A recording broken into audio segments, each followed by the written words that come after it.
YCP నేతలు AP CEO MK మీనాను కలిశారు. TDP దాదాపు 60 పోలింగ్ బూత్లలో రిగ్గింగ్ చేసిందని ఆరోపిస్తున్నారు. రిగ్గింగ్ జరిగిన ప్రాంతాల్లో రీపోలింగ్ చేయాలని డిమాండ్ చేశారు.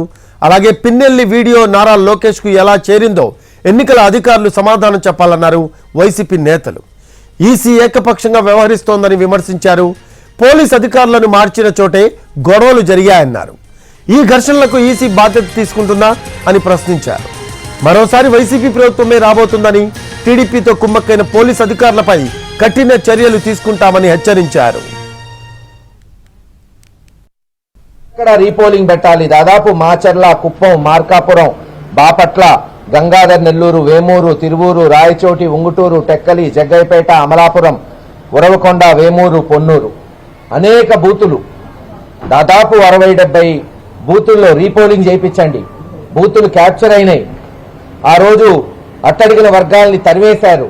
లైవ్ లో చూసాం. మాచర్ల వంటి ఘటనలో ఎస్టీ అతను ఓటేయడానికి పోతే ఒక ఓటు తన ఓటు తాను వేసుకోవడానికి పోతే 10-20 మంది టీడీపీ గుండాలు, పనికిరాని ఎదవలు పాపం అతని మీద పడి విచక్షణ రహితంగా కొట్టి బూత్ బయటకు తీసుకెళ్లిపోతూ వాళ్ళు చెప్తున్నారు. ఇంకా ఈ రోజున రిగ్గింగ్లు జరిగినాయి, కెమెరాలు ఉన్నాయి, ఒకసారి ఎంక్వైరీ చేయించండి అని గత 10 రోజుల నుంచి ఎలక్షన్ కమిషన్ చుట్టూరు తిరుగుతూనే ఉంటాం.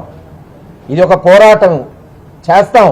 ఎలక్షన్ కమిషన్ మరి ముందుకొచ్చిందా, నిజ నిర్ధారణ చేసిందా, న్యాయం చేసిందా, చేస్తే చేసినట్టు, లేకపోతే హైకోర్టుకు పోతాం, అవసరమైతే సుప్రీంకోర్టుకు పోయినా సరే ఖచ్చితంగా మళ్ళీ ఆ గ్రామాల్లో స్వేచ్ఛగా ఓటేసుకునేటంత వరకు మా ప్రయత్నం.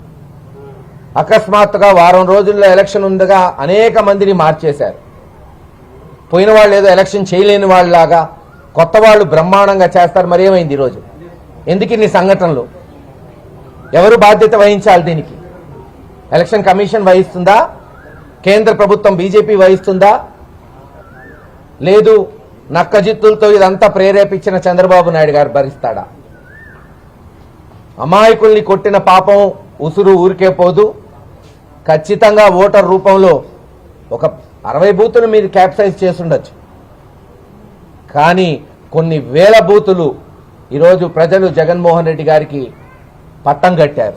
వచ్చే జగన్మోహన్ రెడ్డి గారి ప్రభుత్వం కఠినమైన ఎంక్వైరీలు ఉండాలి, ఉంటాయి. లోకేష్ ఎందుకు విడుదల చేయాల్సి వచ్చింది? లోకేష్ కి ఆయన చేతికి ఏ విధంగా అలా పాల్వాయి గేట్ లో ఆ బూత్ లో ఉన్నటువంటి వీడియో ఆయన చేతికి ఏ రకంగా వెళ్ళిందో ఎన్నికల కమిషన్ ఆంధ్రప్రదేశ్ ప్రజలకు చెప్పాలి అని చెప్పని కూడా మేము డిమాండ్ చేస్తా ఉన్నాం.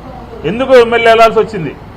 ఎందుకు ఆ రోజు పోలింగ్ రోజున ఉదయాన్నే 8కి 9కి వైఎస్ఆర్ కాంగ్రెస్ పార్టీకి సంబంధించినటువంటి ఓటర్లందరూ కూడా వెళ్లి ఓటు వేయడానికి వెళ్తే అక్కడ దుర్భాషలాడి గొడవ చేసి కొట్టి ఓట్లు వేయడానికి వీలు లేకుండా రిగ్గింగ్ చేసినటువంటి సందర్భంలోనే అక్కడ ఎమ్మెల్యే ఇంటర్ఫీర్ అయ్యాడని చెప్పని కూడా ఈ సందర్భంగా మేము చెప్తా ఉన్నాం. కాబట్టి న్యాయము లేకపోతే ధర్మము, శాంతి భద్రతలు ఈ ఎన్నికల కమిషన్ ఏమీ చూడలేదు, ఏకపక్షంగా వ్యవహరిస్తా ఉంది. దీని మీద నిగ్గు తేల్చాలి. లోకేష్ రిలీజ్ చేసినటువంటి వీడియో ఎందుకుని ఆయన చేతికి ఏ విధంగా వెళ్ళిందో పదే చెప్తా ఉంది. కాబట్టి రిగ్గింగ్ జరిగినటువంటి ప్రాంతాలు వైఎస్ఆర్ కాంగ్రెస్ పార్టీ ఓటర్లు, వైఎస్ఆర్ కాంగ్రెస్ పార్టీకి సంబంధించినటువంటి ఎస్సీ, బీసీ, మైనార్టీ అలాగే ఇతర వర్గాలకు సంబంధించినటువంటి పేదలు ఓట్లు వేయడానికి వెళ్తే ఓట్లు వేయకుండా దౌర్జన్యం చేస్తే కళ్లు మూసుకుందా ఈ రాష్ట్రంలో ఉన్నటువంటి ఆ ప్రాంతంలో ఉన్నటువంటి పోలీస్ యంత్రాంగం అని చెప్పని కూడా వైఎస్ఆర్ కాంగ్రెస్ పార్టీ అడుగుతోంది. మేము ఈ రాష్ట్రంలో ఉన్నటువంటి పోలీసులందరి గురించి మాట్లాడలేదు.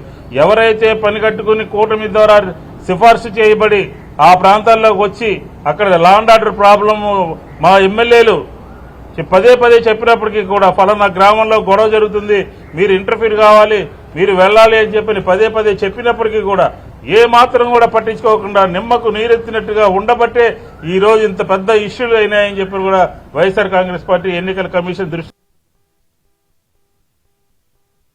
పదే చెప్తా ఉంది. కాబట్టి రిగ్గింగ్ జరిగినటువంటి ప్రాంతాలు వైఎస్ఆర్ కాంగ్రెస్